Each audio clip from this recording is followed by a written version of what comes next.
Hello everyone, welcome प्यारे बच्चों।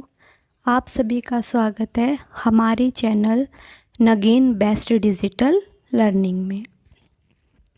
और आप सभी का स्वागत है हमारी एक और नई वीडियो में। आज इस वीडियो में बच्चों हम क्लास 8th का चैप्टर नंबर 4 करेंगे, चैप्टर नंबर 4। और हमारे इस पाठ का नाम है भगवान के डाकिए। बच्चों, हमारी एक कविता है। इस वीडियो में हम इस कविता को पढ़ेंगे और अच्छे से समझेंगे कि इसमें हमें क्या बताया गया है। तो देखिए, जैसा कि आप सभी को नाम से ही पता चल रहा है, भगवान के डाकिए। अब देखिए, डाकिया कौन होता है? जो हमारी चिट्ठियों को एक जगह से दूसरी जगह पर देता है। पोस्टमैन होता है जो सभी के घरों में उनकी चिट्ठियों को पहुंचाता है, इन्फॉर्मेशन देता है। तो ऐसे ही ये भगवान के डाकिए हैं। तो उनके बारे में हमें बताया कि जो भगवान की चिट्ठियाँ जिनको मिलती हैं, जो भगवान से किस बातें करते हैं, जो भगवान की चिट्ठियों को उनको समझते हैं, पढ़ते हैं, तो वो कौन हो सकते हैं? जैसे कि हमारे पेड़ पौधे हो गए, यानी कि हमारी नेचुरल चीज़ें हो गई, प्राकृतिक चीज़ें होगी, वो हमारी सभी कौन होती हैं? भगवान के डाकिए। तो चलिए बच्चों, हम इस वीडियो में इस कविता को पढ़ेंगे और समझेंगे। तो चलिए शुरू करते हैं। सबसे तो पहले हम जानेंगे कि हमारी इस कविता के लेखक कौन हैं। रामधारी सिंह दिनकर। कौन है बच्चों हमारी कविता के लेखक? रामधारी सिंह दिनकर। अब चलिए हम कविता पढ़ेंगे, फिर हम इसके भावार्थ को पढ़ेंगे, इसके मतलब को समझेंगे। पक्षी और बादल ये भगवान के डाकिए हैं, जो एक महादेश से दूसरे महादेश को जाते हैं। हम तो समझ नहीं पाते हैं, मगर उनकी लाई चिट्ठियाँ पेड़ पौधे पानी और पहाड़ बाँचते हैं। एक बार फिर से रिवाइज करेंगे। पक्षी और बादल ये भगवान के डाकिए हैं, जो एक महादेश से दूसरे महादेश को जाते हैं। हम तो समझ नहीं पाते हैं, मगर उनकी लाई चिट्ठियाँ पेड़ पौधे पानी और पहाड़ बाँचते हैं। तो ये हमारा एक काव्य था, कुछ पंक्तियाँ थी। चलिए बच्चों, अब हम इसके मतलब को समझते हैं कि इसमें हमें क्या बताया गया है। तो प्रस्तुत पंक्तियों में कवि ने पक्षी और बादलों को भगवान के डाकिए कहा है। किसको भगवान के डाकिए बताया है? पक्षी को और बादल को। पक्षी और बादल है जो ये भगवान के डाकिए, यानी कि जो पक्षी हैं और बादल है वे कौन है? वो भगवान के डाकिए, यानी कि भगवान की चिट्ठियाँ पढ़ते हैं, भगवान से चिट्ठियाँ लाते हैं, उनको चिट्ठियाँ देते हैं। जो एक महादेश से दूसरे महादेश को जाते हैं, यानी कि ये हमेशा बिल्कुल आज़ादी से रहते हैं, स्वतंत्रता पूर्वक होते हैं। इन्हें जैसे कि बॉर्डर होता है, सीमा होती है, एक देश की सीमा दूसरे देश, हम तो ऐसे नहीं जा सकते, हमें तो पासपोर्ट वीज़ा ये सब बनवाना पड़ता है। तो उनके लिए कोई भी सीमा नहीं है, वो बिल्कुल स्वतंत्र हैं, वो बिल्कुल आज़ाद हैं, उनके लिए कोई भी सीमा नहीं है। वो एक देश से दूसरे देश तक आसानी से जा सकते हैं, वो किसी भी सीमा को नहीं मानते हैं। हम तो समझ नहीं पाते हैं, और हम भगवान की जो चिट्ठियां हैं, इनकी जो भगवान का संदेश है, जो भगवान का निर्देश है, उसको हम नहीं समझ पाते। यानी कि जो भगवान की चिट्ठियाँ वो हमारे समझ में नहीं आएगी, हम उनको नहीं पढ़ सकते हैं। मगर उनकी जो लाई चिट्ठियाँ हैं, यानी कि बादल की और जो पक्षियों की लाई हुई चिट्ठियाँ हैं, वो कौन पढ़ सकते हैं? पेड़ पौधे पानी और पहाड़, ये ही सब भगवान की चिट्ठियों को पढ़ सकते हैं। चिट्ठियाँ लाने वाला कौन है? पक्षी और बादल। और उन चिट्ठियों को कौन पढ़ता है? पेड़ पौधे, पानी और पहाड़ पढ़ सकते हैं। देखो जैसे कि पक्षी है, अब बादल छाते हैं तो पक्षी अपने घोंसलों से इधर उधर घूमते हैं, तो वो तो कौन समझ जाता है कि अब बारिश होगी, पेड़ पौधे, हवा, आंधी आती है, हवा चलती है, तो इन सारी बातों को कौन समझ सकता है? पक्षियों की चिट्ठियों को, भगवान की चिट्ठियों को पेड़ पौधे, पानी, पहाड़, यही सब उनकी चिट्ठियों को पढ़ सकते हैं, उनको समझ सकते हैं। वो हमारी समझ में नहीं आएगी। ये तो बच्चों हमारे इन कुछ पंक्तियों का मतलब। अब चलिए एक बार हम इसके भावार्थ को भी पढ़ लेते हैं। उपरोक्त पंक्तियों में कवि पक्षी और बादलों को भगवान का दूत, यानी कि इन पंक्तियों में कवि ने पक्षी और बादलों को भगवान का दूत यानी कि भगवान का डाकिया कहा है। ये दोनों ही दुनिया की किसी भी सरहद यानी कि सीमा को नहीं मानते, चाहे कोई भी देश क्यों ना हो, चाहे कितना भी कुछ क्यों ना हो, वो किसी भी सीमा को नहीं समझते, वो किसी भी सीमा को नहीं मानते और स्वतंत्रता पूर्वक यानी कि बिल्कुल आज़ादी से वो एक देश से दूसरे देश में चले जाते हैं, उसकी सीमा को लांघ देते हैं, उसकी सीमा को क्रॉस करते हैं। आगे है बच्चों, कवि आगे कहते हैं कि इन दोनों यानी कि पक्षी और बादल, इन दोनों के द्वारा लाए गए संदेशों को पढ़ना या समझना हम इंसानों के बस की बात नहीं है, यानी कि उन चिट्ठियों का जो मतलब है, उनकी जो बातें हैं, वो हमारी समझ में नहीं आएंगी। यानी ये तो चिट्ठियाँ लेकर आते हैं और उनमें क्या लिखा होता है हम उनको नहीं पढ़ सकते, हम उनको नहीं समझ सकते।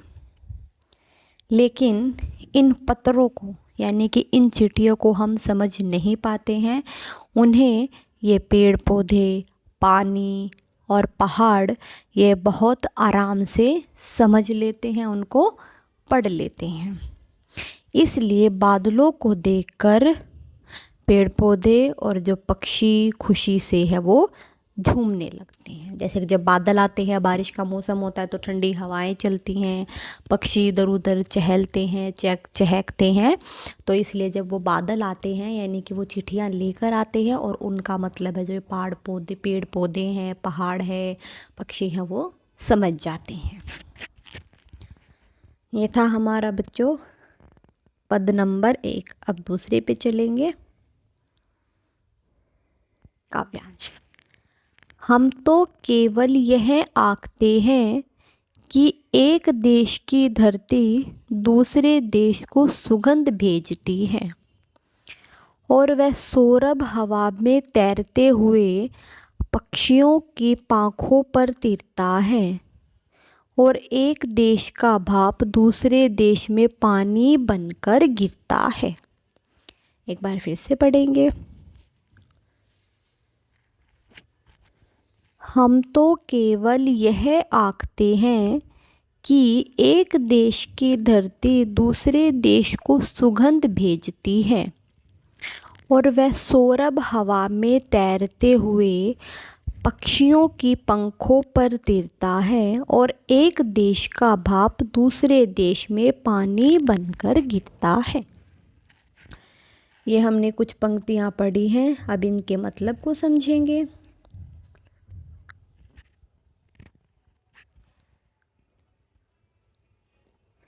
देखो, हम तो केवल यह आखते हैं कि हमें तो केवल सिर्फ यही पता है, हम तो केवल यही समझते हैं, एक देश की धरती दूसरे देश को सुगंध भेजती है और वह सौरभ हवा में तैरते हुए पक्षियों की पंखों पर तिरता है। देखो, जब पक्षी एक देश से दूसरे देश में उड़कर जाते हैं, वो किसी भी सीमा को नहीं मानते हैं, वो एक देश से दूसरे देश तक आज़ादी से स्वतंत्रता पूर्वक चले जाते हैं। तो इसमें कहा है कि जब पक्षी उड़कर जाते हैं तो उनके पंखों पर तैरकर जो हमारे एक देश की सुगंध है वो दूसरे देश में चली जाती है। यानी किस देश से पंछी हैं, जो पक्षी हैं वो दूसरे देश में जाएंगे तो उनके पंखों पर बैठकर, उनके पंखों पर सवार होकर एक देश की जो सुगंध है, यानी कि उसकी मिट्टी की जो खुशबू है,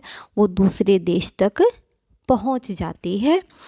और एक देश का भाप, यानी कि एक देश का जो पानी का भाप होता है, यानी कि जो पानी की कुछ बूंदें होती हैं, वो दूसरे, यानी कि एक देश की जो भाप है वो भाप बनकर जाएगी और दूसरे देश में वो पानी की बूंद बनकर गिर जाती हैं। एक बार फिर से समझेंगे। हम तो केवल यही समझते हैं, हमें तो केवल इतना ही समझ में आता है, हमें तो केवल इतना ही पता है कि जो एक देश की धरती है वो दूसरे देश को सुगंध भेज, यानी कि सौरभ हवा में तैरते, यानी कि जब हवा में तैरकर पक्षी इधर एक देश से दूसरे देश में जाते हैं तो उनके पंखों पर सवार होकर एक देश की खुशबू दूसरे देश तक पहुंच जाती है। और जो एक देश का जो कुछ भाप है, यानी कि भाप बनकर जाती है और वो दूसरे देश में जाकर पानी की बूंदें बनकर गिर जाती है। ये थे बच्चों इन पंक्तियों का अर्थ। अब चलिए हम इसके एक बार भावार्थ को पढ़ते हैं।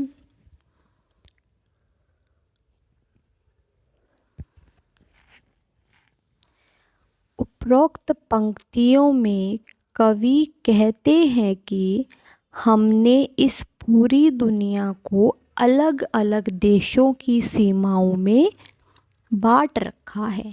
यानी कि इन पंक्तियों में कवि ने हमें बताया है, कवि हमें कहते हैं कि हमने इस पूरी दुनिया को अलग अलग देशों में बांट रखा है। यानी कि ये देश यहाँ से लेकर यहाँ तक है, इसकी सीमा यहाँ से यहाँ तक है, इसकी सीमा यहाँ से यहाँ तक, यानी कि हर देश की सीमाओं को बांट रखा है। इसलिए हम तो बस यही समझते हैं, हमारी तो बस इतना ही समझ में आता है कि एक देश की धरती दूसरे देश को मीठी सुगंध भेज रही है, और जो वह सुगंध है और जो वह खुशबू है वो हवाओं में तैरते हुए जो पक्षियों के पंखों पर सवार होकर, पक्षियों के पंखों पर बैठकर एक देश से दूसरे देश में जा रही है। यानी मिट्टी और ये जो फूलों की खुशबू है वो उड़ते समय देश की शर्तों को नहीं देखती है। जैसे पक्षी हैं आज़ाद होकर एक देश की सीमा को दूसरे देश की सीमा में चले जाते हैं, वैसे ही जो हमारी हवा है, खुशबू है, वो भी किसी भी सीमा को नहीं मानती, वो भी एक देश से दूसरे देश तक उड़कर चली जाती हैं। कवि आगे कहते हैं, यानी कवि ने हमें आगे बताया है कि एक देश की नदी तालाब या समुंदर के पानी से उठी भाप काले घले बादल बनकर दूसरे देश में पहुंचते हैं और फिर वहां झूमकर बरसती है। देखो कवि ने हमें बताया जब एक देश की नदी है, तालाब है या समुंदर है, उनसे जो पानी की भाप उठती है उससे फिर क्या बनते हैं, काले बादल बनते हैं।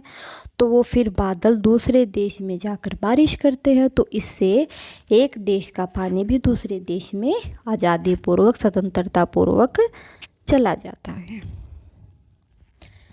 इन पंक्तियों में कवि ने बृहत स्पर्श संदेश दिया है, यानी कि हमें बहुत अच्छा संदेश दिया है कि जब बादल बरसते वक्त और खुशबू फैलते वक्त, जब बादल बरसते हैं और खुशबू फैलती हैं, हवाएं चलती हैं, तो वो किसी देश की सरहद या फिर सीमा को नहीं देखते हैं। दोनों एक समान और निस्वार्थ, यानी कि किसी भी लालच के बिना अपना काम करते हैं। तो हम इंसानों ने आपस में ये भेदभाव क्यों पैदा कर लिए हैं? हम एक देश के से दूसरे देश में इतनी आसानी से नहीं जा सकते हैं। हमें भी आपस में बिना किसी भेदभाव के और वैमनस्य के प्रेम के साथ रहना चाहिए।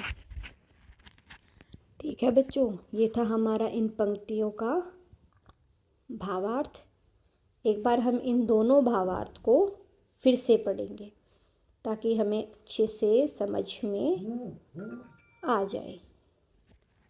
सबसे पहले तो हम जानेंगे जो भगवान के डाकिए हैं, इसके लेखक कौन हैं? रामधारी सिंह दिनकर। पक्षी और बादल ये भगवान के डाकिए हैं जो एक महादेश से दूसरे महादेश को जाते हैं। हम तो समझ नहीं पाते हैं, मगर उनकी लाई चिट्ठियाँ पेड़ पौधे, पानी और पहाड़ बाँचते हैं। देखो बच्चों, उपरोक्त पंक्तियों में कवि पक्षी और बादलों को यानी कि भगवान के डाकिए, भगवान का दूत कहा है। ये दोनों ही दुनिया की किसी भी सीमा को, किसी भी सरहद को नहीं मानते हैं और स्वतंत्रता पूर्वक आज़ादी से एक देश की सीमा को लांघकर दूसरे देश में चले जाते हैं। और कवि आगे कहते हैं कि इन दोनों यानी कि जो पक्षी हैं और बादल हैं के द्वारा जो लाए गए संदेश है या फिर उनके द्वारा जो लाई गई चिट्ठियाँ हैं, हम इंसानों के समझ में वो नहीं आती है, हमारे बस की बात नहीं है। यानी कि जो वो चिट्ठियाँ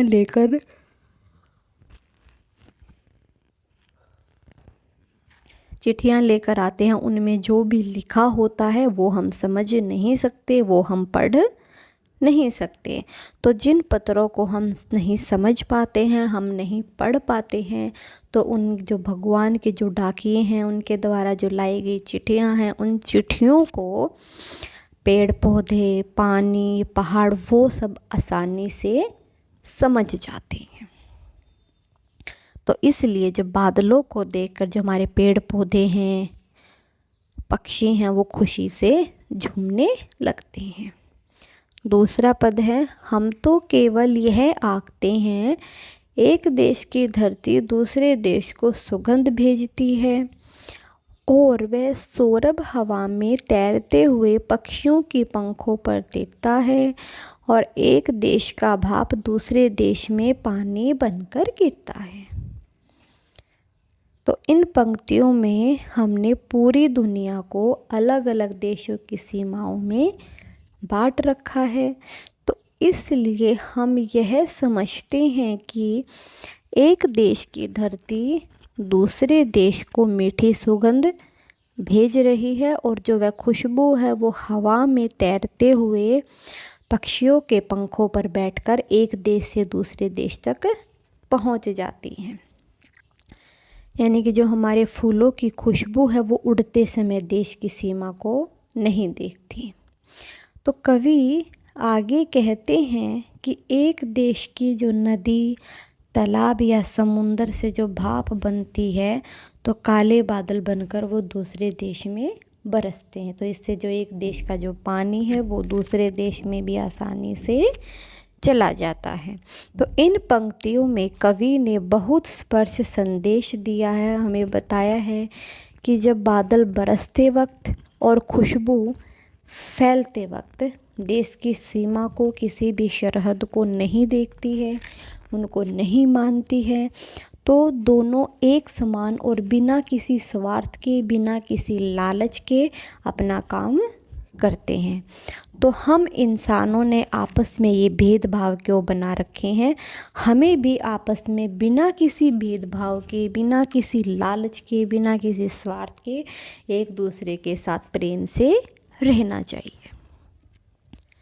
ये थे बच्चों हमारे इस पाठ की कुछ पंक्तियाँ और 2 पद। चलिए अब हम इसके प्रश्न उत्तरों को भी करेंगे।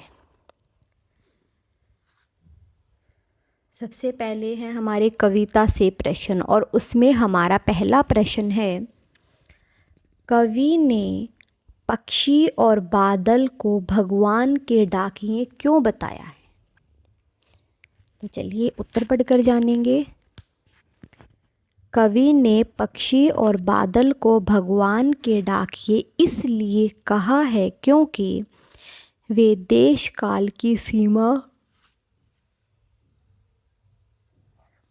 सीमा से परे होते हैं, यानी कि वो एक देश से दूसरे देश में आसानी से चले जाते हैं। एक दूसरे में भेदभाव नहीं करते। उन्हें देखकर ऐसा लगता है कि वे भगवान के संदेश वाहक हों।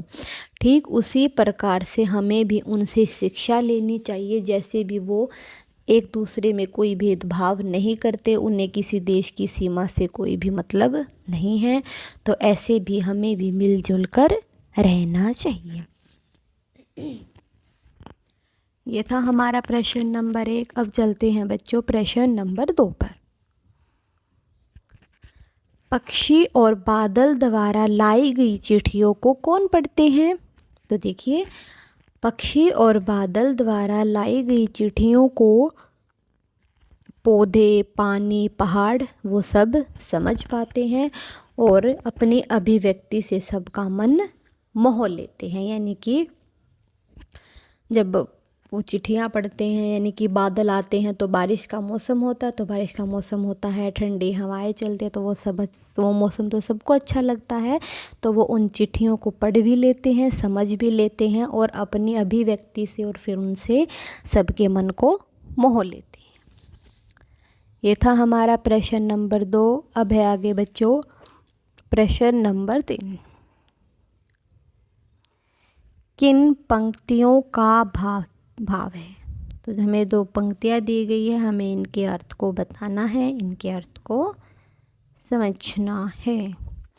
पक्षी और बादल प्रेम, सद्भाव और एकता का संदेश एक देश से दूसरे देश को भेजते हैं। तो देखो, जो एक महादेश से दूसरे महादेश को जाते हैं, चले जाते हैं, हम तो समझ नहीं पाते, लेकिन मगर उनकी जो लाई हुई चिट्ठियां हैं वो पेड़, पौधे, पानी और पहाड़ समझ लेते हैं, पढ़ लेते हैं।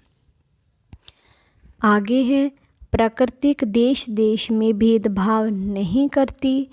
एक देश से उठा बादल दूसरे देश में बरस जाता है, तो एक देश का भाप दूसरे देश में पानी बनकर गिरता है।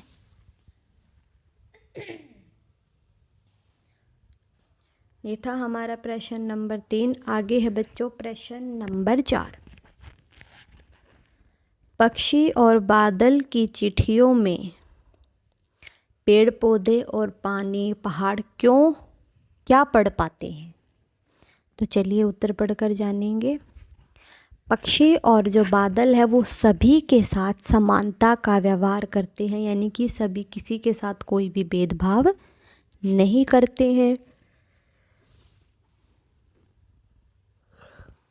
वे ठीक वैसे ही जैसे पहाड़ सभी को मजबूती और दृढ़ता और हर मुसीबत का सामना करने की प्रेरणा देते हैं। जैसे कि पहाड़ है, चाहे कुछ भी हो जाए, वो अपने उस पर डिग रहता है, खड़ा रहता है, हमें मजबूती का संदेश देता है। तो पानी सबको निर्मलता का भी संदेश देता है और पेड़ पौधे सभी को हवा और छाया का संदेश देते हैं। तो इसी प्रकार उन्हें देखकर ऐसा लगता है कि मानो भगवान का हमें संदेश दे रहे हों, कि इस प्रकार इन सभी का संसार में प्रेम को फैलाने का काम है। तो इसलिए वे सभी एक दूसरे की भाषा को आसानी से पढ़ पाते हैं। ये था हमारा प्रश्न नंबर 4। अब है बच्चों आगे प्रश्न नंबर 5। एक देश की धरती दूसरे देश में सुगंध भेजती है। कथन का भाव स्पष्ट कीजिए। जिस प्रकार बहने वाली हवा सीमाओं के बंधन नहीं मानती, वो किसी भी सीमा को नहीं मानती। फूल अपनी सुगंध से सभी को प्रभावित करते हैं, सभी के मन को मोह लेते हैं और बारिश का जो पानी है सभी को समान रूप से ही भिगोता है। ठीक उसी प्रकार हमें भी उनसे शिक्षा लेनी चाहिए और आपस में प्रेम से मिलकर रहना चाहिए। ये थे हमारे कविता से पाठ से प्रश्न। अब है बच्चों पाठ से आगे के प्रश्न और उसमें हमारा पहला प्रश्न है, पक्षी और बादल की चिट्ठियों के आदान प्रदान को आप किस दृष्टि से देख सकते हैं?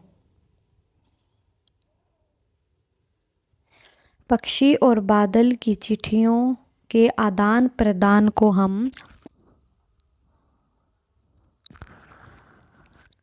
प्रेम और सौहार्द के आदान प्रदान के रूप में देखते हैं। देख, प्रेम से और सौहार्द यानी कि हृदय से, इनसे हमें शिक्षा लेकर हमें भी आपसी प्रेम और सौहार्द को आगे बढ़ाना चाहिए और समाज से नफरत को मिटाने में अपना योगदान देना चाहिए। आगे है बच्चों प्रश्न नंबर 2। आज विश्व में कहीं भी संवाद भेजने और पाने का एक बड़ा साधन इंटरनेट है। यानी कि हमें अपनी कोई भी संवाद यानी कि कोई भी मैसेज, कोई भी इन्फॉर्मेशन एक जगह से दूसरी जगह पर भेजनी है तो सबसे बड़ा आज के टाइम में क्या साधन है? इंटरनेट है। क्योंकि हम व्हाट्सएप पे, गूगल्स पे, इंस्टा पे जो भी हमारा कनेक्टेड चीज़ होती है हम उस पर क्या करते हैं? मैसेजेस कर देते हैं। तो पक्षी और बादल की चिट्ठियों की तुलना इंटरनेट से करते समय आप कुछ पंक्तियाँ लिखिए। तो चलिए जानते हैं। जैसे पक्षी और बादल सीमाओं से परे हैं, वैसे ही इंटरनेट भी दोनों ही भेदभाव नहीं करते।